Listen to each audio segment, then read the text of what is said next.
তরুণজ্যোতি তিওয়ারিকে নির্দিষ্টভাবে যে কারণে এখানে অনুরোধ করেছিলাম আসার জন্য, তরুণজ্যোতি খুব সিম্পলি আমাকে বোঝানোর চেষ্টা করো যে কোনো দায়, আমি ধরে নিলাম এই যে চুনোপুটি যাদেরকে সরিয়ে দেওয়া হচ্ছে, এই যে ইঞ্জিনিয়ারদেরকে করে একটা বড় মাথা বা কয়েকটা মাথাকে বাঁচানোর চেষ্টা হচ্ছে, কোনো দায় কি মেয়রের নেই? কোনো দায় কি মুখ্যমন্ত্রীর নেই? দায় আছে কিনা এই পয়েন্টে আসছি। প্রথমে তুমি অ্যামাজনের সাথে তুলনা করলে, এই তুলনাটা করা উচিত না, কারণ আমাদের জঙ্গলে না রুল চলে, নিয়মে চলে। জঙ্গলে কেউ কাউকে অকারণে মারে না, এটা পশ্চিমবঙ্গ, এখানে রুল অফ রুলার চলছে। জঙ্গল থেকেও খারাপ, এখানে অকারণে মানুষ মারা হয়। এবার তোমার এই লায়াবিলিটির কথা বলি, এটা সুন্দর টার্ম আছে, অর্ক নিশ্চয়ই নেক্সট টাইমে ওটাকে আরও এলাবোরেট করবে। ইট ইজ কল্ড ভাইকেরিয়াস লায়াবিলিটি বা ইম্পিউটেড লায়াবিলিটি। এটা কি? অর্থাৎ ধরো ফার্স্ট কোয়েশ্চেন হচ্ছে কোনো কারণের জন্য কি ক্ষতি হয়েছে, ফার্স্ট প্রশ্ন। সেকেন্ড প্রশ্ন, যে ক্ষতি হয়ে তোমার অর্গানাইজেশনের কোনো এমপ্লয়ির জন্য বা কারোর জন্য কিছু কাজ করার জন্য অথবা কিছু কাজ না করার জন্য দায়িত্ব এলো, তার জন্য কি ক্ষতি হয়েছে? যদি ক্ষতি হয় তাহলে অর্গানাইজেশন ইজ ভাইকেরিয়াসলি লায়াবল। এখানে ব্যাপারটা কি হচ্ছে, ওই এলাকার বিধায়কের নাম ফিরহাদ হাকিম, কলকাতা মিউনিসিপ্যাল কর্পোরেশন যার দায়িত্ব ছিল ইললিগ্যাল কনস্ট্রাকশন হচ্ছে কি হচ্ছে না দেখার, তার মেয়রের নাম ফিরহাদ হাকিম। সবার ওপরে দাঁড়িয়ে আছে পূর্ত দপ্তর, মিউনিসিপ্যাল অ্যাফেয়ার্স ডিপার্টমেন্ট, সেটা মন্ত্রীর নাম ফিরহাদ হাকিম, কাউন্সিলরের নাম শামস ইকবাল। সবাই একটা অর্গানাইজেশন তৃণমূলের। আমি পার্টি ছেড়ে এলাম কেএমসির, তাদের দায়িত্ব ছিল দেখার, তারা দেখেনি। দে আর ভাইকেরিয়াসলি লায়াবল, প্রথম। সেকেন্ড, আবার বলছি, কেউ কিচ্ছু দেখেনি, কেউ কিচ্ছু জানে না, কেউ কিচ্ছু করেনি। ওখানে বাড়িটা কি আলাদিনের জিন পাওয়া গেছিলো, যে আলাদিনের প্রদীপ পাওয়া গেলো, ঘষলো, একদিনে বাড়ি তৈরি হয়ে গেলো? আস্তে আস্তে হয়েছে, সাপ্লাই করেছে তৃণমূলের লোকেরা, প্রত্যেকটা মানুষ দেখেছে ওখানে কী হয়েছে। তারপরে কি, ইনফ্যাক্ট আজকেও তোমাদের ক্যামেরায় দেখা যাচ্ছে আশেপাশের বাড়িগুলোর অবস্থা, কোন ব্যবস্থাটা হচ্ছে। ফিরহাদ হাকিম থেকে আরম্ভ করে, তার মানে চোখ বন্ধ করে, এক্স্যাক্টলি দে আর লায়াবল।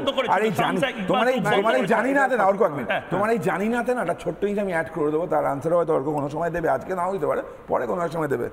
একটা ওই জানি না সিনড্রোমের একটা বড় এক্সাম্পল আছে।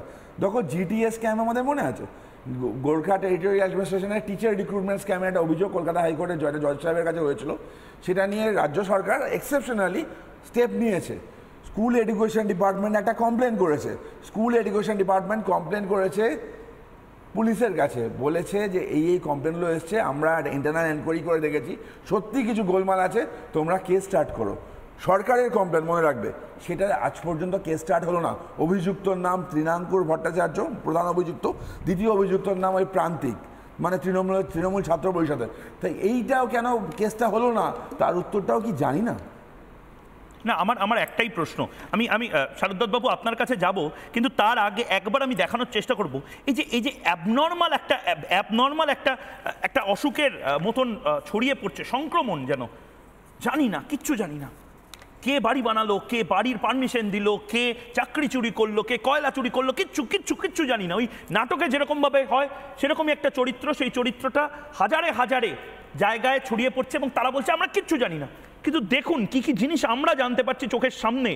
বাড়ি, এটা বাড়ি না প্রহসন আমি জানি না, এক ইঞ্চি জায়গা ছাড়া হয়নি, এভাবে 6-7 তলা করে বাড়ি তৈরি হয়েছে। একবার দেখে নিন।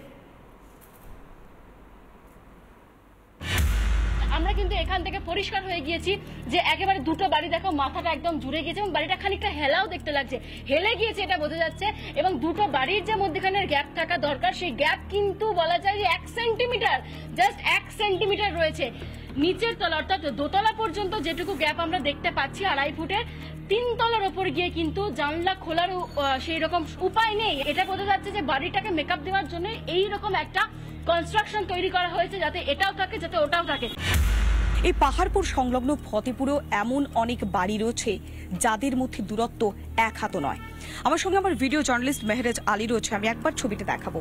এই হলো একটি আবাসন এবং এই হলো একটি আবাসন, G+5, অর্থাৎ দুটোই প্রায় 6 তলা। আমি যদি একটু হাত দিয়ে মেপে দেখাই, আমার হাতে 1 হাতের মতো দূরত্ব রয়েছে। অর্থাৎ এই বিল্ডিং এবং এই বিল্ডিং এর মধ্যে বাঁধের দূরত্ব কতটা? 1 হাত। এবং যখন এগিয়ে যাওয়া যাচ্ছে, সেই 1 হাতের দূরত্বটা গিয়ে প্রায় মিশে গিয়েছে। যদি এই বাড়ির জানালা খোলা হয় তাহলে ওই বাড়ি থেকে জানালা খোলাটা সম্ভব নয়। ঠিক এইভাবে গার্ডেন রিচের একের পর এক জায়গায় একের পর এক বিল্ডিং তৈরি হয়েছে। আমি ডক্টর শরদ্দত্ত বাবুর কাছে যেতে চাই।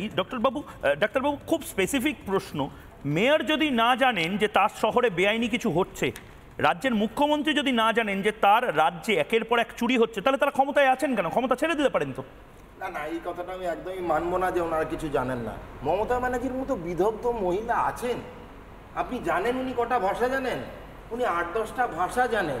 উনি পিএইচডি পাশ করেছেন, তার ডিগ্রিটা কোথা থেকে পেয়েছেন হয়তো আবার উনি জানেন না। আপনি জানেন উনি ভালো আঁকতে জানেন, উনি কবিতা লিখতে জানেন, উনি গান গাইতে জানেন। এগুলো ভুলে গেলে চলবে না ময়ূর। উনি এটাও জানেন যে মহাত্মা গান্ধী যখন ফাস্টিং করেছিলেন, অনশন, তখন রবীন্দ্রনাথ ঠাকুর ওনাকে জলপান করিয়ে ওনা অনশন ভাঙিয়েছিলেন, ভুলে গেছেন? উনি কিন্তু জানেন। উনি এটাও জানেন শ্রী অরবিন্দ কোন জেলে গিয়ে ফাঁসি হয়েছিল, সেটা মুখ্যমন্ত্রী জানেন। মুখ্যমন্ত্রী এটাও জানেন যে রাকেশ রোশন চাঁদে পৌঁছেছিল, ভুলে গেলে চলবে ময়ূক? উনি প্রচুর কিছু জানেন। জানেন না কি? জানেন না পার্থ চট্টোপাধ্যায়ের বাড়িতে কি করে এত টাকা ঢুকলো? জানেন না কি ওই অর্পিতা নামক বান্ধবীটি হঠাৎ কোন পুজোর প্যান্ডেলে কিভাবে চলে এলো? জানেন না কি যে ওনারই মন্ত্রী কিভাবে লোকজনের দেওয়া কেন্দ্রীয় সরকারের দেওয়ার খাদ্য চুরি করে ফেললো? জানেন না কি যে অনুব্রত কিভাবে কয়লা চুরি করলো? জানেন না কি যে এই অনুব্রত এবং তার মেয়ে কি করে ডিআর লটারিতে 1 কোটি পেয়ে গেল? জানেন না কি যে তৃণমূলের সবাই এত কি করে চুরি করে ফেললো? জানেন না কি ওনার ভাইপোও চোর? উনি খালি বলতে পারছেন না, উনি জানেন প্রচুর, কিন্তু জানেন না যেগুলো, সেগুলো আমাদের আসলে জানাতে চান না। এটাই রোগ। এতদিন মানসিক চাপে ছিলেন তো, হালে একটা শারীরিক চাপও এসেছে। আমি দ্রুত সুস্থতা এবং আরোগ্য কামনা করি।